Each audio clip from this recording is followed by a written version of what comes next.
Hello and welcome to episode 333 of Sutton Impact Family Style. I'm Jason. I'm Bill, and that sounds like a lucky number. It does, right? Yeah. It's a cool number. Well, I want to start off with the Little League World Series. Okay. And I have to think, if going into today's championship game of three, it's California versus Curacao. And California's got too much. They've got three guys that are like 5'10", 5'11", 150 or bigger at 12 years old. And their top two hitters, their top hitter is batting almost 800 with us. And their second best hitter and pitcher is hitting 500 with 4 home runs. Wow. And they lost to Texas once, and then they beat Texas yesterday 6-1. I was surprised that Curacao beat Chinese Taipei. And Chinese Taipei lost on one play. They lost on it. They had runners on first and third, and the guy bunted, and they hesitated and decided to try and get the guy coming home. Threw the ball past the catcher. The catcher picked the ball up, threw it past the pitcher. So the other guy scored. That was the final score, 2-0. That's nuts. But I think California's just got way too much hitting.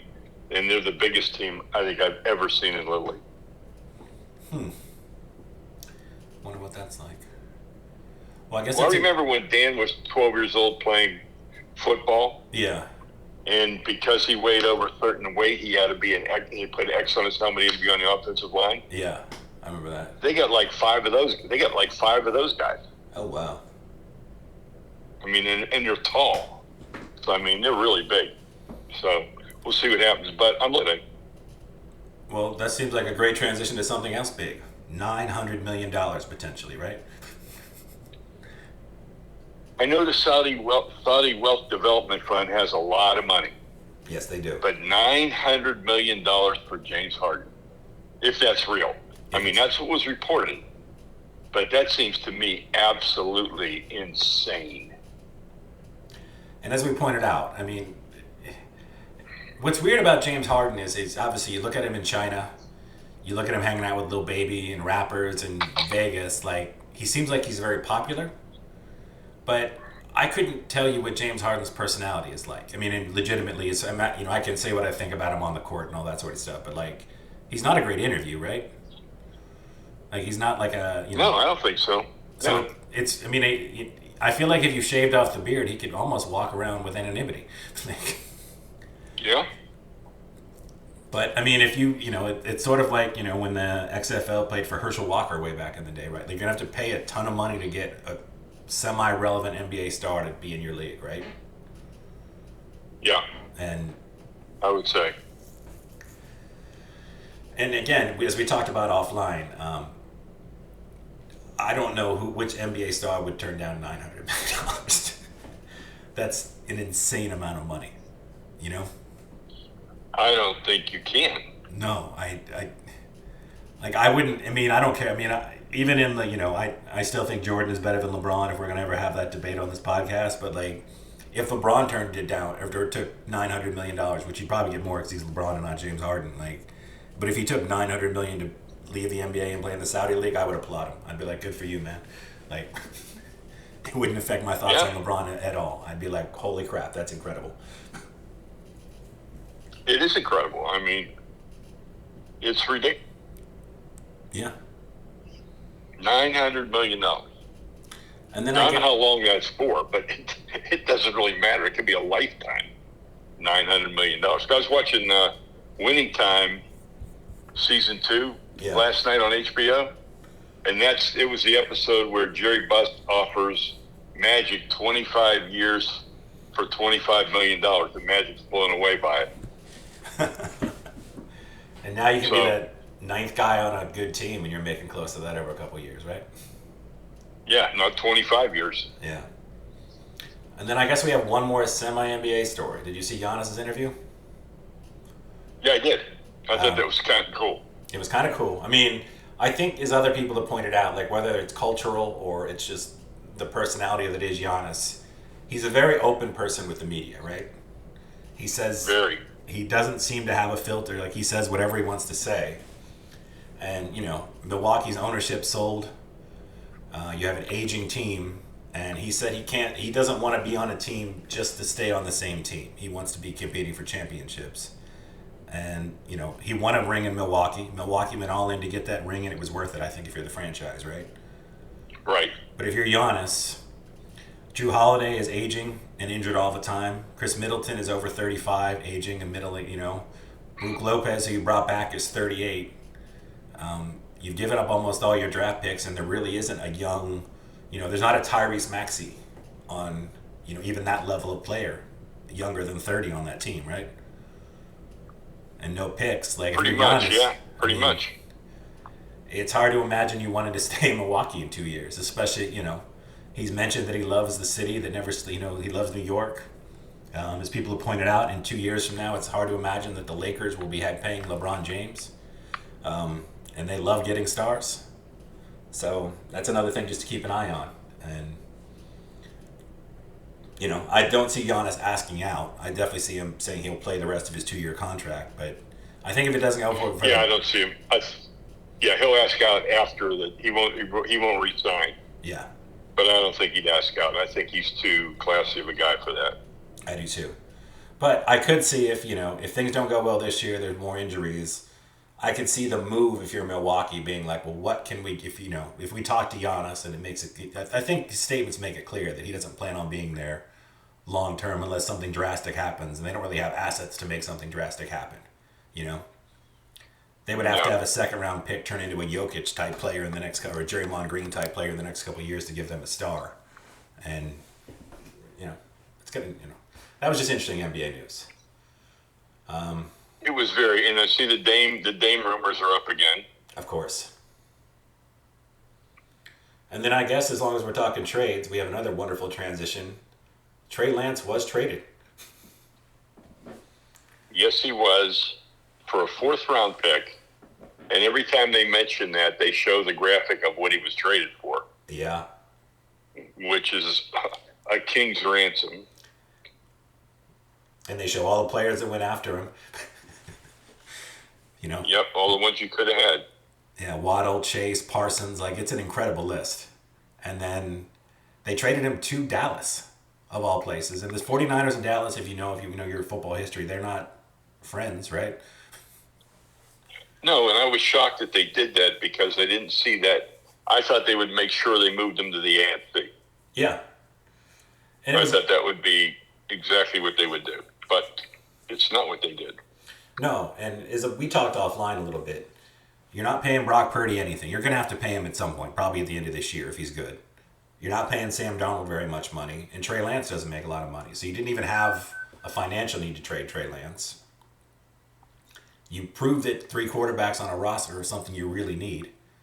And apparently they feel like they'd be more comfortable with Brandon Allen as their 3rd quarterback than Trey Lance, right? So... yeah, I guess so.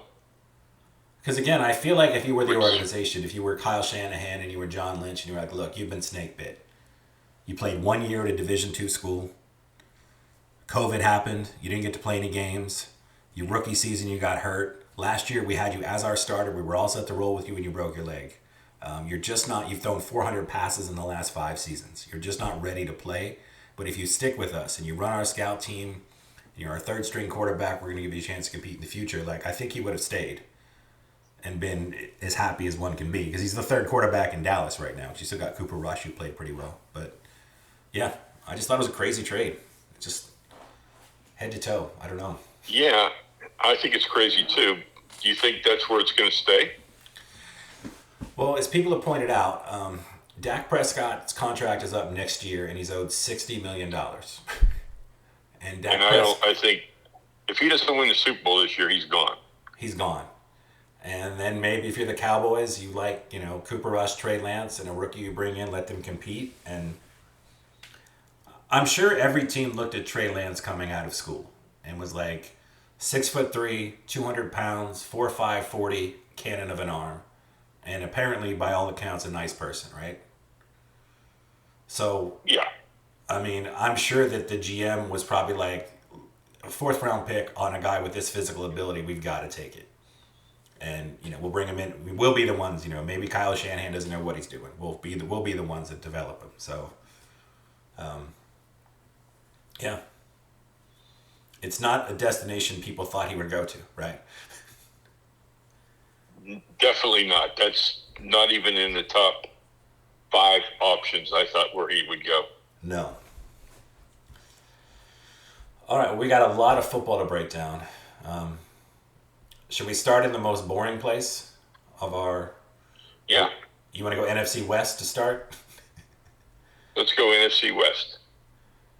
I've got Arizona in 4th place. I think they're the worst. By a wide margin. Yeah.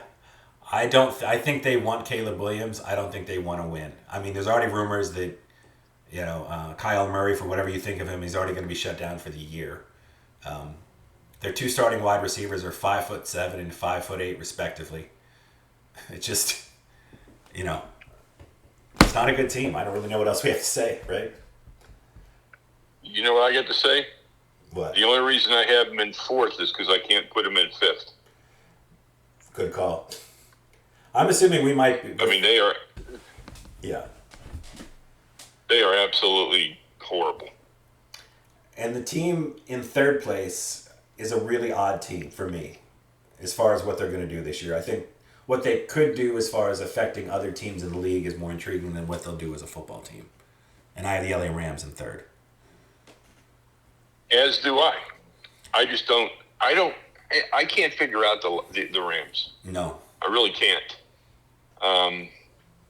It just seems strange. The team that won the Super Bowl a few years ago isn't anywhere near where you would expect them to be.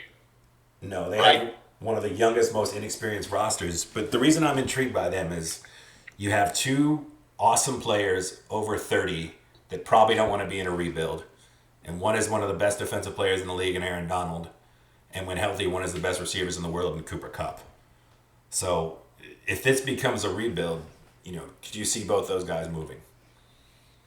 And those are difference makers that are moving, right? I would say I would. I would definitely think that would be a possibility. Because both those guys could impact. I mean, either one of those guys ends up on a contender. That's a game changer. Offensive and defensive, right? No doubt. All right, I'm intrigued. No doubt.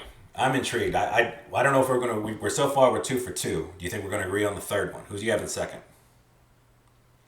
Well, I've got the 49ers winning it all. Oh, okay. I bought into the Seattle hype. I have the 49ers coming in 2nd. So why don't you tell me about the 49ers first? I love the 49ers. They got McCaffrey for a whole year. They got a great defense. I think Purdy is the perfect quarterback for that system.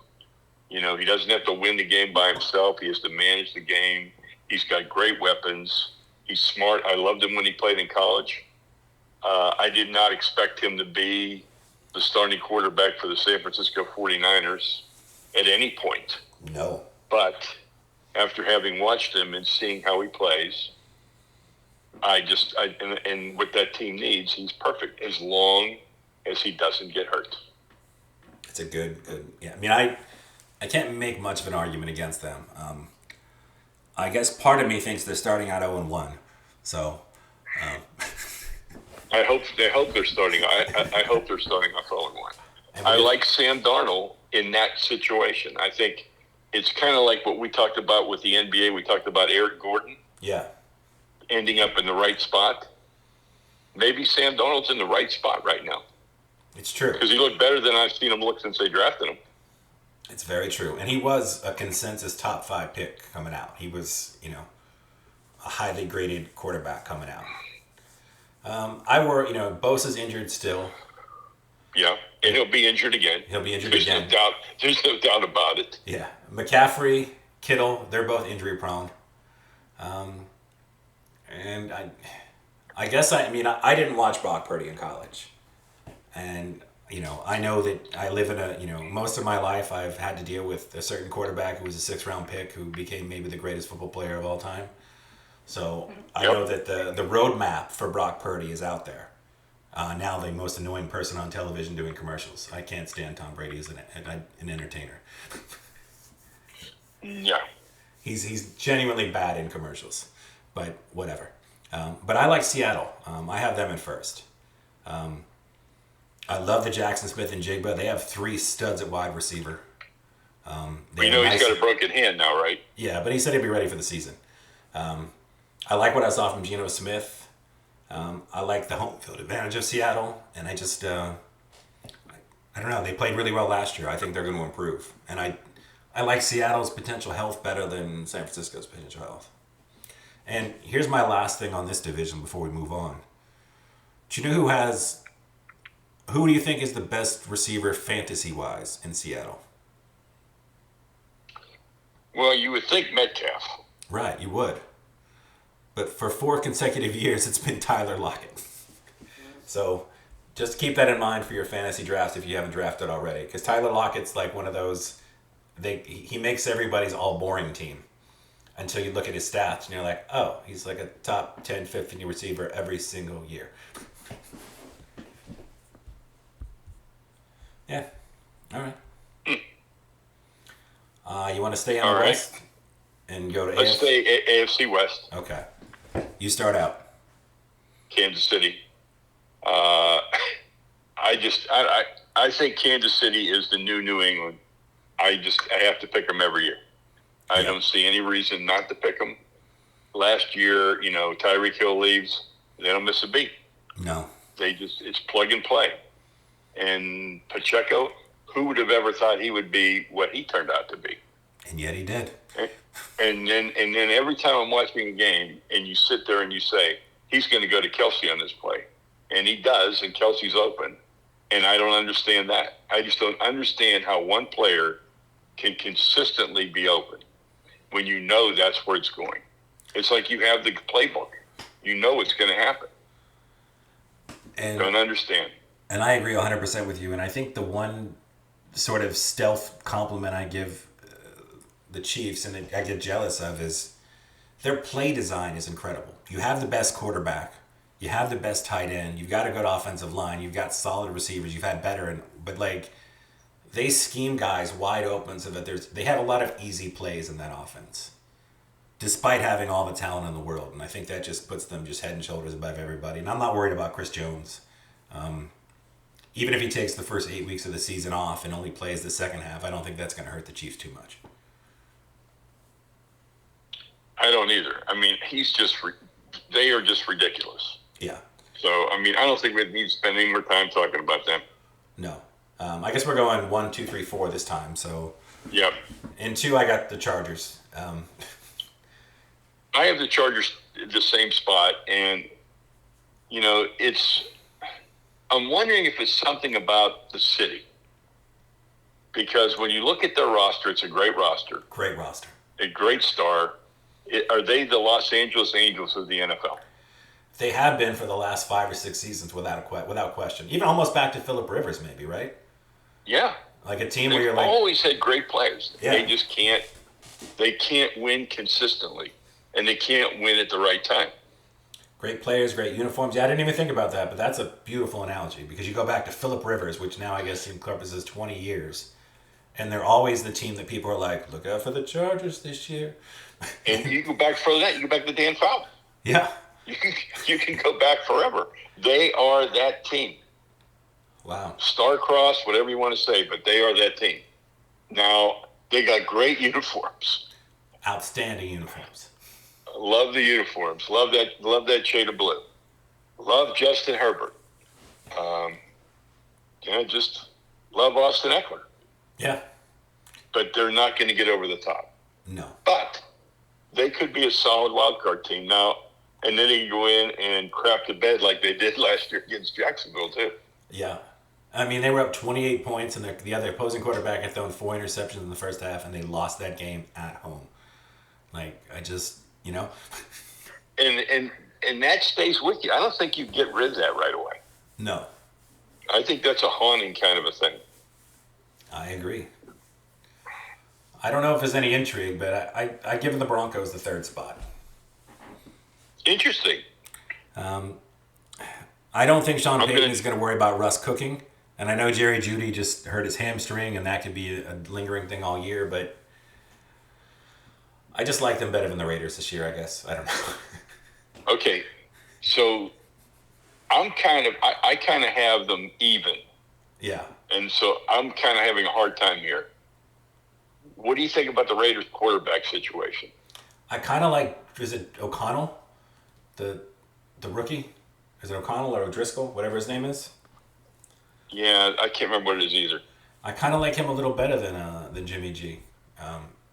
I don't know if that's I mean, it's preseason, which people are like, don't get excited about preseason football. Both for the. I think Jimmy G is going to be good, and I think he's going to be fine there until the inevitable happens, which it will. Aiden O'Connell. I mean, I think Jimmy G is good for. God, it hurts me to say this. 9 games, 9 starts. Yeah. And then I think then O'Connell's going to be the quarterback. But you got Jimmy G for 9 games. I think in those 9 games, you could be 6-3. You could 5-4. Not much. I don't see coming out just killing people. I don't see that happening. I mean, you got Max Crosby on defense, which is really nice. Josh Jacobs is back in camp. He got a deal where he's basically going to get, even if he's franchised next year, he gets $26 million over the next 2 years. So hopefully he's happy. He led the league with 1,800 yards last year. You still got Devontae Adams. So, I mean, like you said, these are very close teams. The Jerry Jeudy injury almost made me push the Raiders ahead.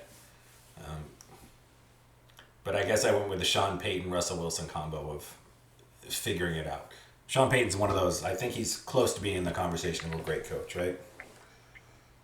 Yeah, and you know what? I'm not. I just can't get there on. I watched Russell Wilson last year. I think that's the Russell Wilson you're going to get this year.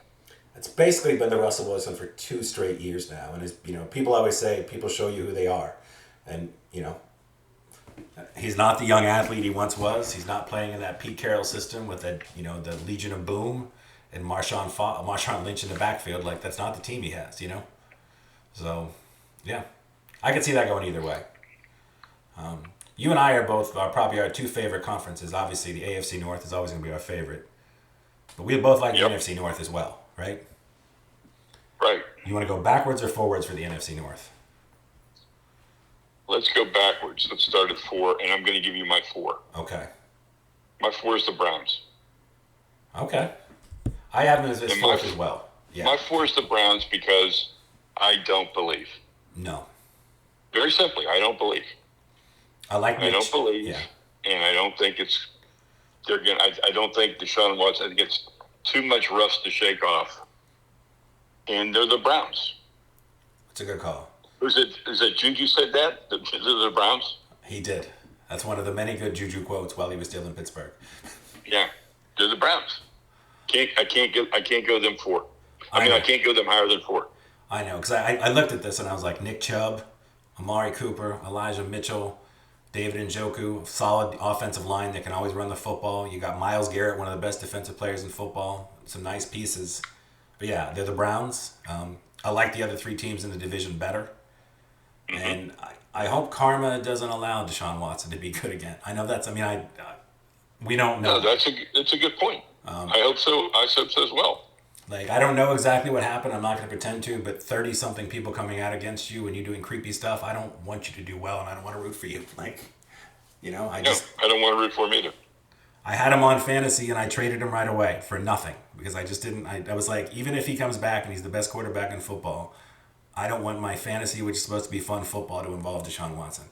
I don't want to win that way. I'd rather lose to the guy that has him that I gave him away to than win with him. And I know that's, fantasy's just stupid. It's $100 or whatever, but that's how I feel. Okay. Well, I've got our Steelers at 3rd. We're going to have to disagree. I'd like to put them higher than that, and I'll be pleasantly surprised. No, I'd be slightly surprised if they finish better than 3rd. You're going to hate me. But they could. Yeah. But they could. Do you know who I have in 3rd? They could. You have the Ravens 3rd. I don't. I have the Bengals in 3rd. Whoa. I don't like what's coming out of I look at that team, and obviously they're a great team, and I love Joe Burrow, but Burrow's hurt already. Burrow's got a history of injury going back to LSU days. I know he's supposed to be back for week 2, week 3. I know they have Chase, they have Higgins, they have everybody. I don't love their defense. I don't love their offensive line. I don't love their ability to keep him healthy. And I just happen to like the other 2 teams in the division a little bit better. And I think those defenses can shut down Cincinnati's offense. Okay. I do have Cincinnati. I mean, I have 3 teams from this division making the playoffs. And I know now that we have the extra wild card, it's not as big of a deal. But, that's what I have. So, yeah, I have the Bengals in 3rd. Okay. I have the Ravens 2nd, and I have the Bengals 1st. Okay. Because I like Joe Burrow better than I like Lamar Jackson. And that's what it comes down to for me. And the Ravens have picked up some nice pieces, and they could easily flip-flop, and the Ravens could be 1, and the Bengals could be 2. Well, you know what? I don't have the Ravens 1 either. I got the Ravens 2, Dad. I've drunk the Kool-Aid. Oh, you have the Steelers 1? I have the Steelers 1. I'm looking at it like this.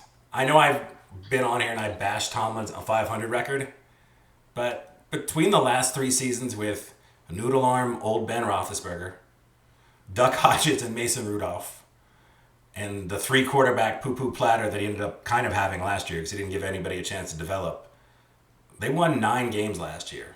They went 7-2 down the stretch. And without TJ Watt for 7 games. And without TJ Watt for 7 games. Like, they don't have losing seasons. And they had 9 games last year with that team, and this team is considerably better. I think considerably better. I think I think Calvin Austin, a little spark on the offense. I think Allen Robinson's a better 3rd wide receiver than they've had in a while. I think Pickett looks legitimate, doesn't he? He's throwing dimes. He looks very, very good. I think what they are better at than maybe anybody in the division, and the Ravens probably have an argument on offense and defense, but I think the I think the Steelers defense is going to be top 5. I think they have, if the coaches have pointed out, they are going to cut an NFL quality defensive lineman this year. They're going to be able to rotate in guys fresh. They only really have 1 old guy, and that's Cam Hayward, who I'm not worried about. They have 4 legitimate pass rushers. Marcus Golden and Heberg, who had 3.5 sacks and looks unblockable in I know it's preseason. But I think they've got a rotation of 4 edge rushers that they can bring in that can get the job done. I like what they did at the middle linebacker position. And, I love Fitzpatrick, and Joey Porter Jr. looks good. I think their defense is going to be outstanding. I don't think you can cover George Pickens. I think Freiermuth is I think he's a top 5, 6 tight end. In the backfield of Jalen Warren and Najee Harris. I mean, I know this is complete fanboyism. I'm not pretending there's not a hometown thing here, but I think the Steelers are going to win the division. Okay, you've heard it here. Yeah. Jason's heart is on his sleeve. It is. And I usually am the more critical of the Steelers, aren't I? Yes, you are. Yeah. But I have to admit, you saying this makes me feel really good about the year. Yeah. I mean, I'm looking at that team and I'm like, they're a really talented team, and they have a coach that, for all of his, whatever you want to say, you look at the Antonio Brown situation, the Le'Veon Bell situation, old man Ben Roethlisberger, starting a guy named Duck who's not even in football anymore, he just keeps winning. And I think this is the most talented team he's had since he took over when he won a Super Bowl. Now, I don't think they can beat the Chiefs, but I think they're going to win the division. So. Okay. And they've got a little bit of that, for every person that comes out of the media saying, look out for the Steelers, there's 5 or 6 guys that want to pour water on it because it's good content, right? You have a giant fan base in the Steelers. They're a national team. They're beloved. If you put anything negative about them, you get a lot of comments. You get a lot of clicks.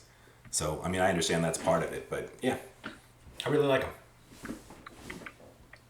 Okay.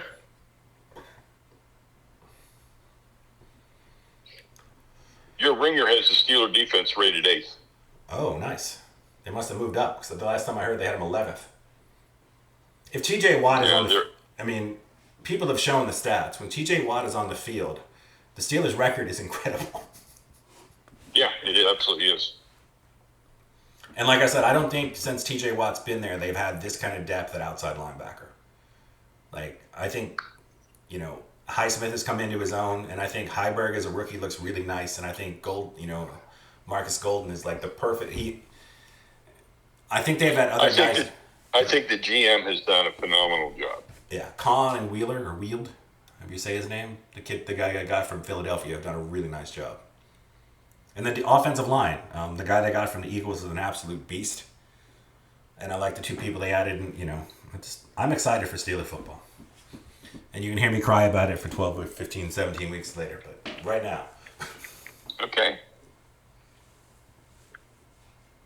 All right, which gives us our NFC North. Yeah. You want to go 4, 3, 2, 1 again? Let's go 4. And I'm going to say 4 is going to be, and I've been going back and forth on this and back and forth on this. Okay. I think 4 is going to be the Packers. Oh, we're way off.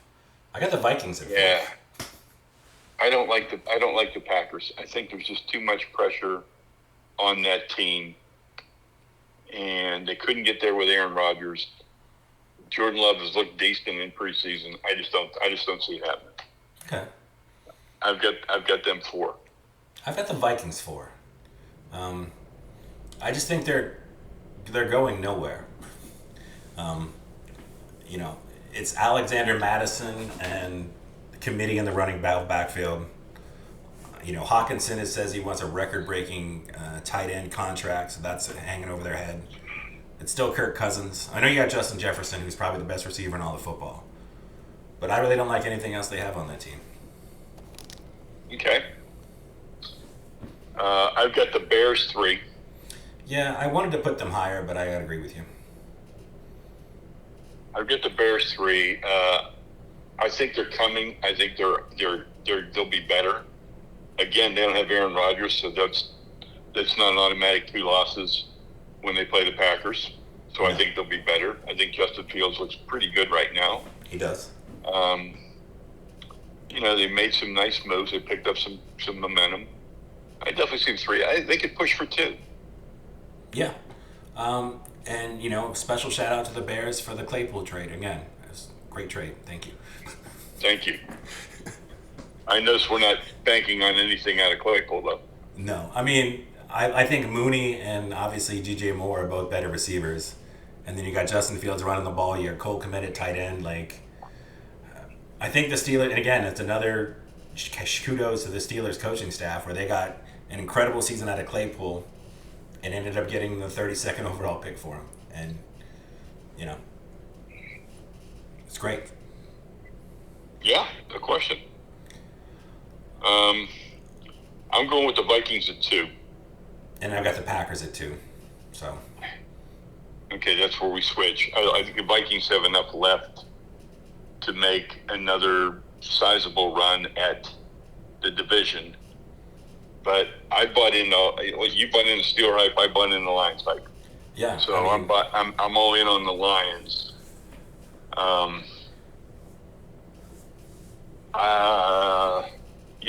The thing that gives me pause is Goff. And can he have another year like he did last year? Which is like the same reason I have pause about the Seahawks, with Geno Smith having another year like he had last year. It's true. So those are my 2 biggest question marks when I look at all the teams. Yeah. I'm concerned about those 2 guys being able to perform. And I guess I'd say the same thing about Stafford in LA. That those 3 guys give me a lot of pause. Yeah, I would agree. And Stafford's another player, back to those Rams, where if he's healthy and there's an injury, I could see Stafford, Kupp, and Donald all being gone. And I think if you're the Rams, that's the right call on all 3 of those players, right? Mm-hmm. So, yeah, I mean, I like the Lions. Jared Goff went to the Super Bowl with the Rams. He's a very solid player. Yeah. And Geno Smith never looked better to me than he did last year. No. He looked amazing. I was hoping Jameson Williams was going to be there from day one for the, he missed the first year with injury, and he's missing the first 6 games for the Lions with, the gambling suspension. Because I feel like he's a different dimension of that offense, opposite Amon St. Brown. I think that's a huge miss. And that gave me pause on, I thought about making the Vikings 1 and the Lions 2 just because of those 6 games. Yeah. 6 games is a lot of games. Especially because and then it's going to take them a couple games to round in, game shape. Yeah. So figure half the season you're not going to No. have player that you think you're going to have. I mean, that's a player they traded up for because they thought he was that big of a difference as a wide receiver. And, they're going into year 2 with never really seeing him on the field. So, Yeah. that hurts him quite a bit. Agree. Yeah, agree. I'm real excited about the season, though. I'm very excited. And then next week is our last week before the season starts. And we'll maybe talk MVP and Super Bowl and some of that other stuff to kind of round it all out. Yeah, but, it's been the year. Every time I think about the NFL, and I love the NFL, I know they made rule changes every year to make it less physical. Yes. But you still get some of these weird non-contact injuries and different things. And I mean, it's just a violent game. And anything can change on, just a torn pec muscle, and you're done for, at least 10 games. Yeah. Well, that brings up one interesting thing we'll talk about this week, football-wise. Do you think, because you can they're obviously finally experimenting with some different helmets. But they said wearing the crown, that extra sort of big head pad that they wear in preseason, they said it cut preseason's concussions down by 55%. Could you see if the NFL... Then I definitely think Jalen Hurts and Kenny Pickett should be wearing that helmet this year. And Tua. And Tua. Like, I know it looks a little goofy at first. It does. I'm not going to, it's not the coolest look. Does. But if it makes a difference. If those numbers are true, and again, like you said, Pickett, Jalen Hurts, Tua, you got quarterbacks who you're trying to keep healthy, like, should that mean... Do you think it's an aesthetic thing the NFL is holding that back from being on? Because, you could still paint it with the logos and make it look as close to as real.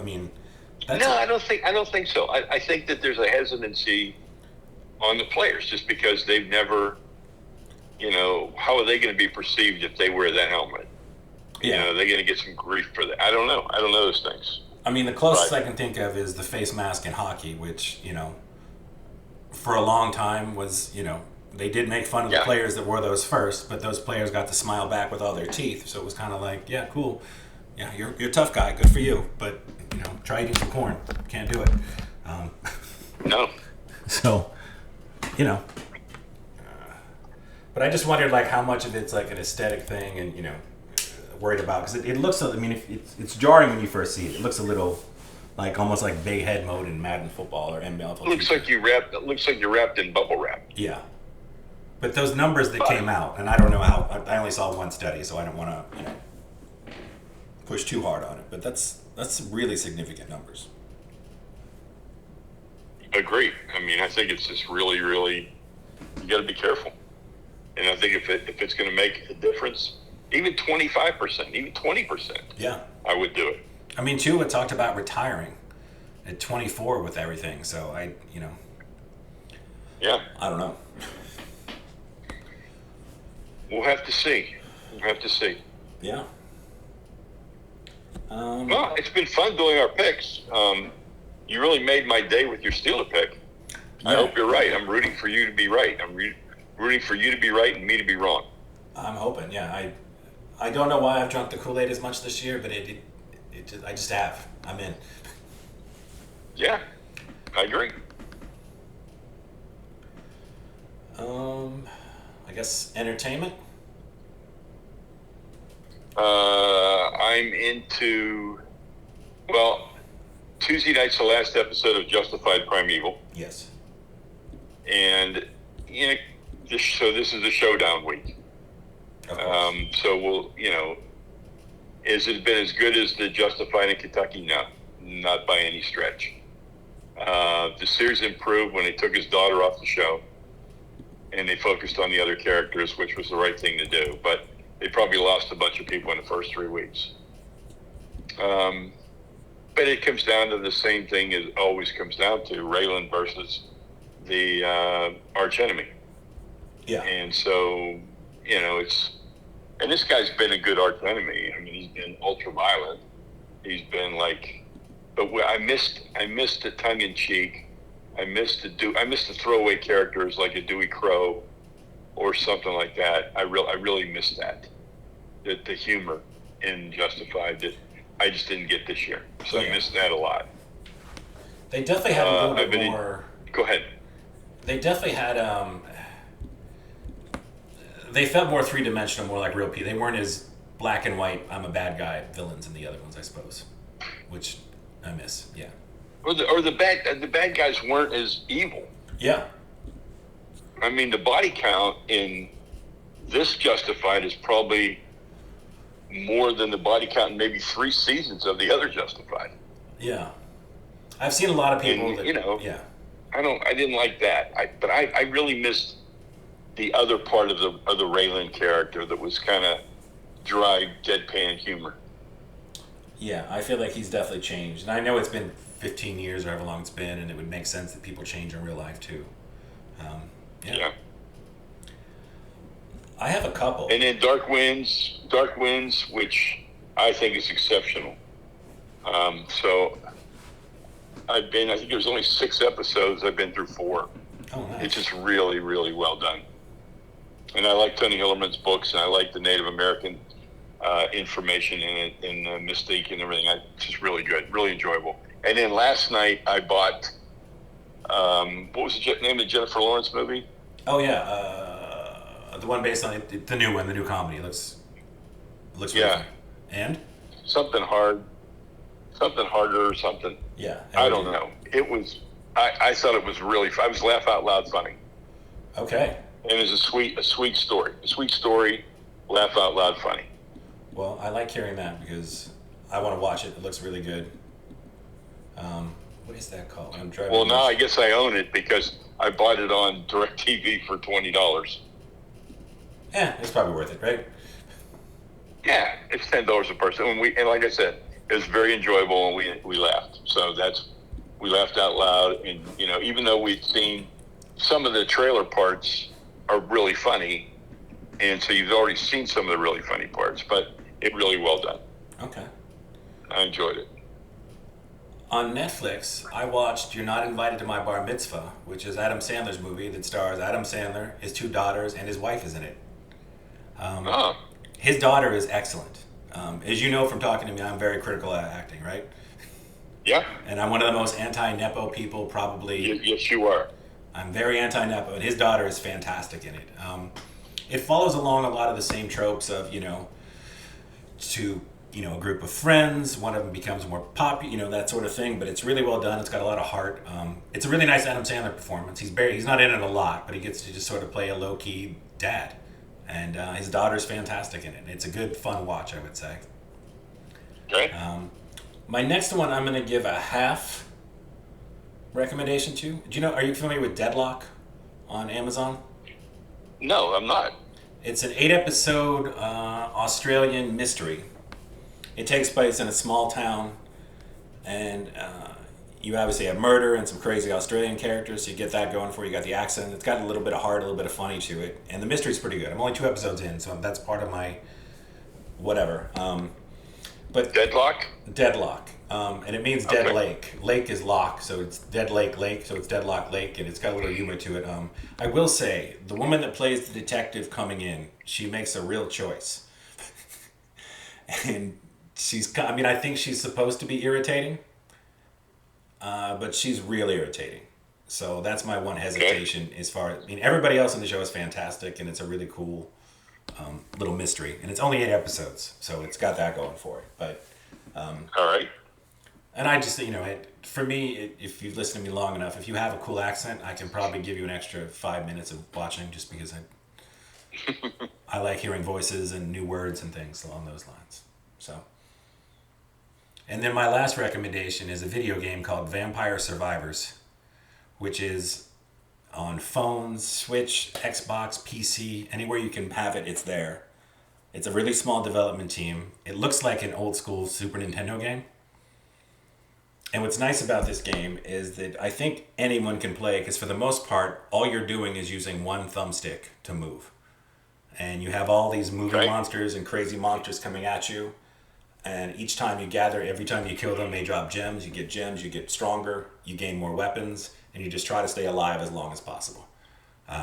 And Marie and I have played that together, and she really only likes the old school games, and she really enjoys it. And it's gotten a lot of love. I just don't know if everyone who listens to our podcast has heard of it, but it's very accessible, and yet it's got a little bit of the Nintendo quality, where it's extremely accessible for everybody, but there's a deeper, much more difficult part. So you get a lot of different people can play and enjoy it. Okay. Yeah. I play Wordle every morning, and then today the New York Times offered a new game called Connections. Okay. And it's 16 terms, and there's 4 groups of 4, and you have to identify what the 4 groups of 4 are. Okay. Just to give you an example, like one, they listed 6 states, okay, and Kansas was one of the states, but Kansas it didn't fit as a state because it fitted as a musical group. So you only get 4 mistakes, but if you'd have put Kansas in as a state, you'd have been wrong. Oh, okay. Even though it's right.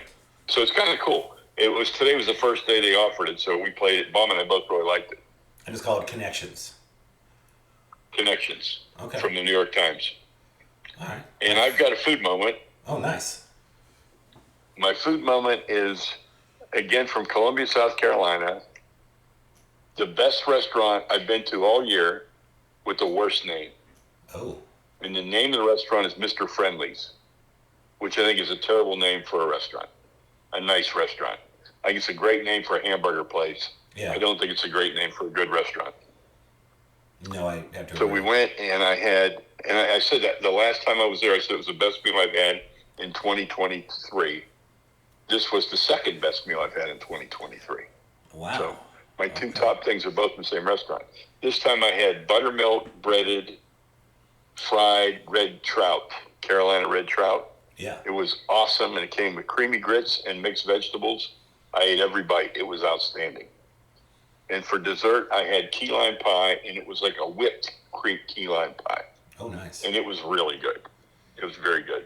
Yeah, when you say and Mr. of course, really good sweet tea to go with that. When you say Mr. Friendlies, I just think of like upscale Friendlies.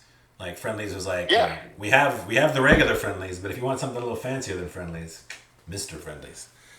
No, and the service is great, and it's not a fancy restaurant, but it's a very good restaurant, and it's just outstanding. But I'll tell you, it's just not. That's not. When somebody said, "Let's go to Mr. Friendly's," I said, Yeah. I said, that doesn't even sound good. No, it doesn't. Even Shea Friendly wouldn't do it for me. So, but anyhow, it was really good. Yeah. Okay. Well, that's probably a pretty long show today, so thanks everybody that kept listening.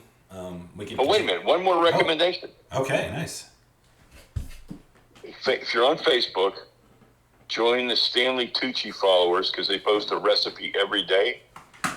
Okay. And Mom and I are going to try one of the recipes we're making it with fresh cherry tomatoes and pasta and a lot of Parmesan, and you cook everything together. You don't add the Parmesan, you cook everything together. So once the pasta's done, you throw it in with the tomatoes and you throw the Parmesan in. So we're going to try that this week, so I'll comment on that next week. Okay. That is exciting. Yeah. Great website. You'll love it. I'll have to check that out too. So Connections from the New York Times, which sounds fun. I'm always looking for new phone games. And then, yeah. Cool. All right, everybody. Enjoy. This is a tough week if you're an NFL fan because it seems like it's a long, long time till opening day. It does. It really, really does. All right. Talk to you soon.